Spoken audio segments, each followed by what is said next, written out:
ভরা যৌবনে নারীর একরকম অহংকার থাকে, ঠিক বর্ষার নদীর মতো।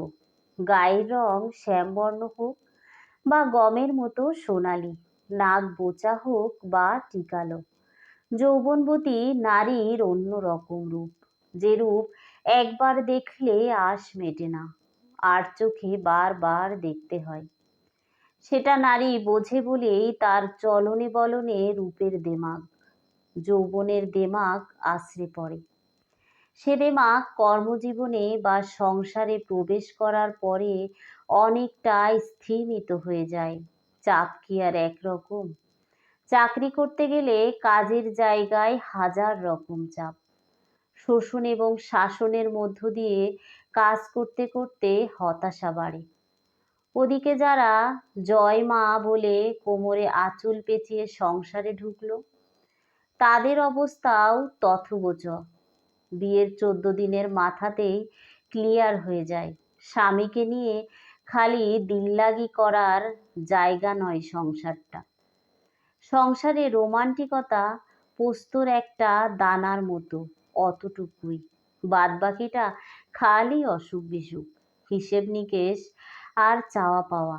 সংসারের সার জিনিসটা যখন চোখের সামনে স্পষ্ট হয়, তখন অলরেডি পাপ্পু আর গুলু এসে গেছে।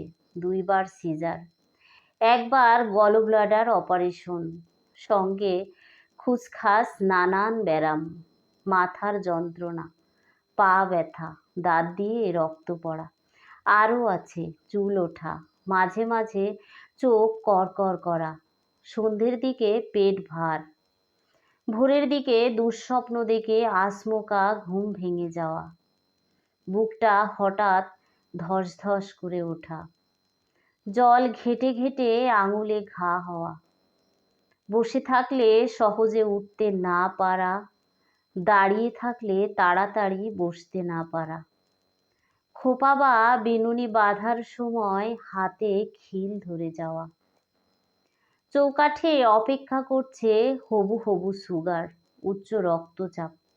মোটামুটি এসবের মধ্য দিয়ে যেতে যেতেই কখন যে 50-এর ঘরে পৌঁছে যাবেন টেরটিও পাবেন না। সময় হেভি খতরনাক জিনিস।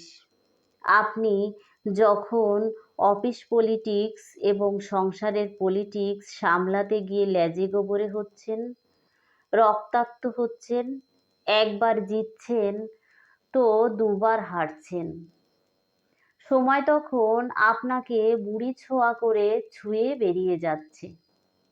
অনেকদিন পর ড্রেসিং টেবিলের আয়নায় নিজেকে দেখার মতো ফুরসত পেলে আপনার কান্না পাবে। কি ছিলেন আর কি হয়েছেন, নিজের যত্নটুকুই নিতে ভুলে গিয়েছেন, যেটা সবচেয়ে বেশি জরুরি ছিল। সবার জন্য সব করতে গিয়ে নিজের জন্যই আর সময় রাখা হয়নি। মাঝে মাঝে চুরি করা ভালো, ভালো চুরির কথা বলছি।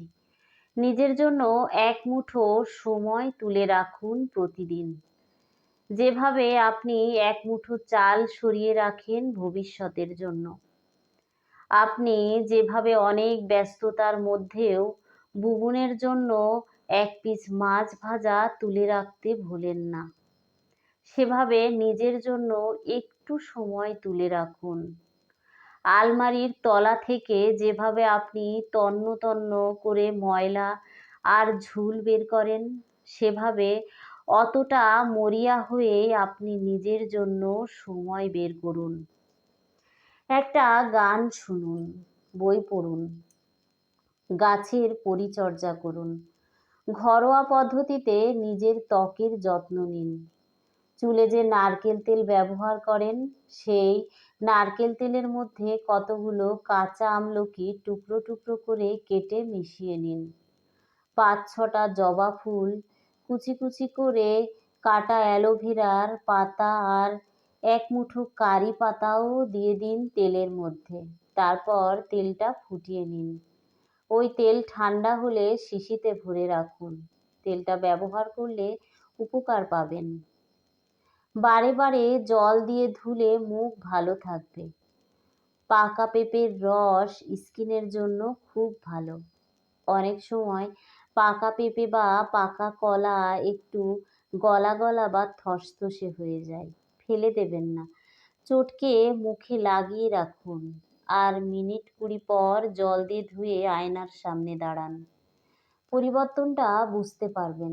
যতবার এটা করবেন ততবারই দেখবেন মুখটা একটু একটু করে ঝলমল হয়ে উঠছে। মুখ ঝলমলে থাকলে মনটাও খুশি খুশি থাকে, অথবা মন খুশি থাকলে মুখটা ঝলমলে হয়ে ওঠে। মন আর মুখ যেন উত্তম সুচিত্রা, আলাদা আলাদা পারফরমেন্স, কিন্তু একজন আরেকজনকে উজ্জ্বল করে তোলে। ফলে দুজনেই আলোকিত হয়ে ওঠে। 45 পেরোলেই নতুন নতুন শারীরিক সমস্যা। সবার সঙ্গে থেকেও যেন এক বিচ্ছিন্ন দ্বীপে বাস করা মানুষ। এই সময়টাকে লঘু চালে পার করতে হবে। কষ্ট, অভিমান, কান্না, একাকিত্ব কার নেই? তবুও যতটা পারা যায় ভালো থাকার চেষ্টা করতে হবে। শরীরটাকে ভালো রাখতে হবে। রোজ অল্প এক্সারসাইজ করলে ভালো হয়। আধ ঘন্টা হাঁটলে উপকার পাবেন। সকাল সকাল ঘুম থেকে উঠে পাড়ার গলি ধরে সবচেয়ে কাছের বাজারটা ঘুরে এলে হাঁটাও হয়, আবার কিছু কেনার থাকলে সেটাও হয়ে যায়। বাজার মানেই সবসময় আষ্টে গন্ধ, হট্টগোল, বিরক্তির তীর্থক্ষেত্র নয়। সকালের বাজারটা আপনাকে বিরক্ত হতে দেবে না। লক্ষ্য করে দেখবেন বাজারে সবজি ছাড়া ফুলও বিক্রি হয়। এক এক ঋতুতে এক এক রকম ফুল। ফুল দেখলে এমনিতেই তো মন ভালো হয়ে যায়। কুমড়ো ফুল দেখলে দেশের বাড়ির কথা মনে পড়বে। বক ফুল দেখলে মনে পড়বে বাবাইদার কথা। বাবাইদা লম্বা আকশি দিয়ে বক ফুল পেড়ে দিত। শাপলা দেখলে অন্য স্মৃতি ভিড় করবে মনে। ছোটবেলার কথা মনে পড়ে যাবে। গ্রামের বাড়ির উঠোন ছুঁয়ে যাওয়া নদীটি স্পষ্ট হয়ে উঠবে আপনার স্মৃতিতে। নদীর সঙ্গে মনে ভেসে উঠবে এক বাল্য বন্ধুর মুখ। কি সরল সেই মুখ! স্মৃতির গন্ধে আপনি তলিয়ে যাবেন। কিছুটা সময় সব রকম জ্বালা যন্ত্রণা থেকে মুক্তি ঘটবে আপনার। মানব চক্ষে দেখতে পাবেন ঘাটে নৌকা লেগেছে। সেই নৌকা থেকে নামছে বড় পিসিমণি, পিসেমশাই আর বোন। বোনের হাতে গোছা গোছা সাদা শাপলা। বাড়িতে আনন্দের ধুম পড়ে গেছে। তখন আত্মীয় স্বজন বাড়িতে এলে বাড়িটা আনন্দে হাসত। মা পিসিমণির আনা শাপলার লতি কাটতে বসতো বারান্দায়। সবচেয়ে সুন্দর ফুলটা মা ননিদির মস্ত খোঁপাটায় আহ্লাদ করে গুঁজে দিত। প্রতিদিন বেঁচে থাকাটা সবার জন্য সহজ হোক, ফুলের মতো সুন্দর হোক।